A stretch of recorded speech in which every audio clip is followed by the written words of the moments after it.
Yep, I'm gonna do it. It's, more of a tutorial than an actual Let's Play, but the, feeling's still the same. We're gonna knock out some videos revolving around this good old internet favorite, Dwarf Fortress. I'm gonna kind of break down the tutorials best I can. There's probably, a few other online tutorials and even video tutorials, but hey, maybe I can make mine entertaining in some way or shape or form. Starting out, you're gonna want to create new world, because you're not gonna have any other options. You'll notice, if you've ever checked out any Dwarf Fortress at all, that I'm using a more graphical version, and I'll put up a link to that in the notes just beneath the video here. You'll notice it generates the world's entirely random, so no two worlds are going to be the same. It generates all the features, rock levels, all that sort of thing, all at the same time. So it's going to generate weather patterns and the ecology and all that kind of stuff for you on the fly every time you start a new world. Now, the world itself is generated, and it becomes a folder. That folder has a constant life cycle.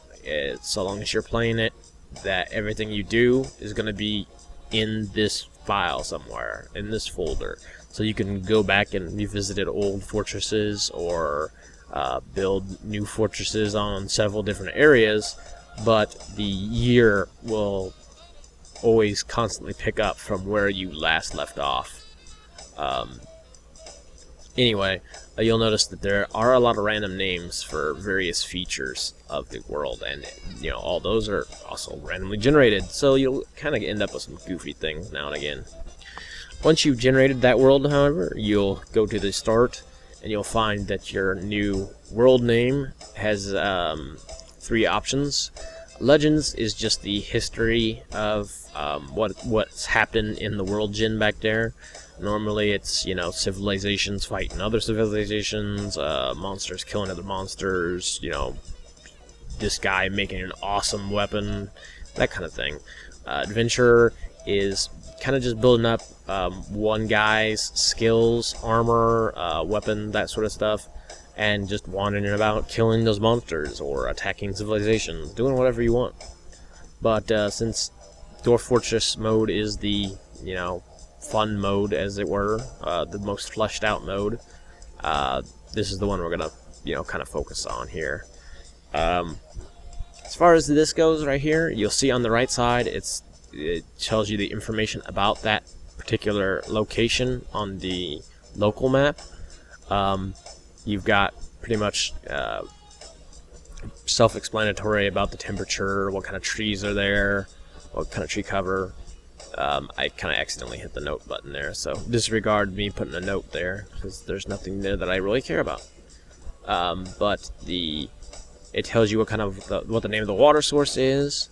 The brown beneath that are the earth layers. Then you have the rock layers and the intermediates in between those. Not all of them, of course, have those, but they also do not all have that blue line over to the right, which means that this is a aquifer level, which means that there is an underground water source at that particular level that you kind of will have to deal with if you start a fortress there. Otherwise, you're looking at the world map on the far right. The world map is broken down into a more detailed region map in the middle, and then that region map is broken down even further into the local map there on the left. And the local map is what you're kind of building off of as far as your starting zone. The tab key will show you these different the civilizations in the area, the level indicator, the drastic sharpness of cliffs, that sort of thing. Not all that important once you're starting out, but once you really get into the game, you'll kind of look into that stuff more and more. The F key will bring up the find desired location, which is kind of just an auto search feature that kind of like will pick up the information you put into it up there on the right and look for a location that best matches that.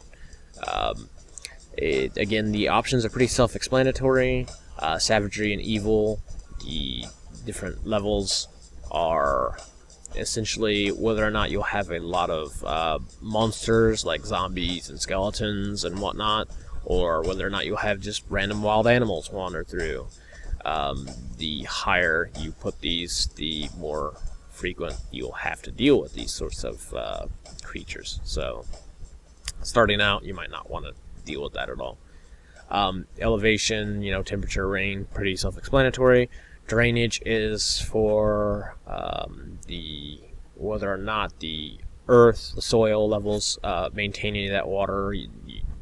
Low levels are going to be probably deserts, and higher levels are going to probably be swamps. So if you want to deal with those sorts of terrains, change your drainage around a bit. You could have a, very dry desert or a very wet jungle. Fluxstone is used in various procedures, such as turning iron into steel. So having Fluxstone is usually a good deal. So putting that as yes is generally something to do to start with. Aquifer you might want to turn off. That means you will start in a zone without an aquifer, which is a easy way to start the game. I don't particularly do so in this video, but I'm just kind of showing off the starting spot. Anyway, we're gonna get to the actual city I'm going to start with on another video. This one is just showing you how to generate the world and how to, outfit your dwarves and start the game up. Again, you can search, you can hit the F and search, let the game search for it, or you can, wander around the world and find a good starting spot yourself. You'll notice that you can move the local map, the local zone that you're moving around over there on the far left is where you're actually going to start at. So, you can change the size of that as well. You can make a larger map if you want to start with larger map, but the game is very processor heavy, so make sure you don't start it out too big unless your computer is very hefty. Now, once you've gotten past that, you'll get the embark screen, and this is the meat and potatoes of the starting a fortress mode. You will more or less start your dwarves out with the skills you want to start out with. Your expedition will start out with all the gear, armor, weapons, animals, all sorts of stuff. I kind of show you the way I generally build mine. Once you get used to the game, you'll have your own preferences as far as what you want to start out with is. But I usually go with 2 miners, one better than the other, because I like to have a miner that can actually get should we come across any gems or expensive stone, there's a better chance of him digging it out without breaking it than the other guy. I also start with carpenter because you'll see that wooden objects are actually pretty important. I start with a highly skilled weaponsmith and armorsmith because it is harder to level those up in the game than it is to just start out with a decent level in those. I also start out with a crafter because having a good crafter is a good way to make money early on for your fortress. I also will start with I think I start with a brewer because, hey, like a lot of Americans, dwarves work better with alcohol in their system. Well, a lot of Americans up to a certain point, and then you get worse, but dwarves operate much better on alcohol than they do not alcohol. So Once you hit the tab, it'll go over to your item screen, and the item screen is essentially the gear you're starting out with. And you'll notice I took away an axe and gave myself some more points, because it is important to start out your dwarves with some of the skills, because it is, like I said, a lot harder sometimes in-game to level up some of these skills than it is others. Others you'll pick up just from letting your dwarves do the work, such as most stone skills you will get a lot of experience with in-game. Again, you might go through and pick out some other objects that you want to take. Once you get used to the game, you'll kind of figure out what you should best start out with. By hitting in, you'll bring up the add a new item, and this will bring up all the categories of items, so you can look through and start, you know, with more wood or more stone of certain types. Maybe you want more seeds or more alcohol. Hey, you know, anything is gonna help you out. You better take it now, because it's a lot easier to get it now. As far as starting out the game the first time, though, leaving it at the default settings is usually is good enough to get you going.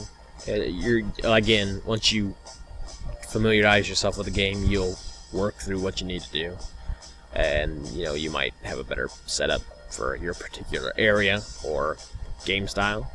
It does take a bit of thinking once you actually hit the embark again and finish, and you'll notice this particular fortress is named Lance Image.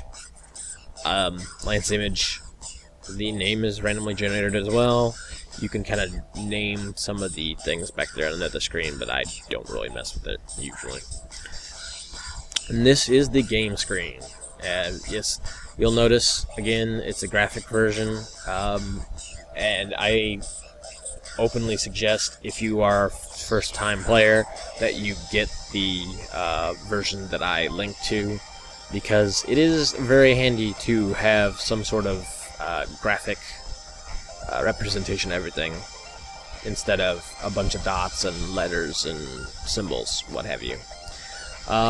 The menu that you see there on the right is going to be all the different categories of things, and I'm showing off the most important one, at least from a starting off standpoint, the K feature, which is look around, and this will tell you the details of the various stuff that you're actually looking around at. It is important to know what you're working with, what kind of stuff you have in the area, you know, whether something is hostile or not, or what's a tree that you need to cut down and what's just a bush. Otherwise, what you're looking at here, the up and down little green arrows are the slope. By pushing shift, comma, and period, you can go both up and down these Z levels, as they're called in game. They're essentially like going up and down elevation levels, and that's how you get around the overworld, more or less. You can kind of look at and see that this is kind of a sloping hill that goes from the north down southwards into a valley area, which is down to the south and east area of the map. So that's the kind of, you really want to scope around at the beginning to see what you've got. Take it all in. Look for a good spot to start with. And I'll go through more of the other menus in the future videos. Probably next time we will get to digging. Have a good one, all.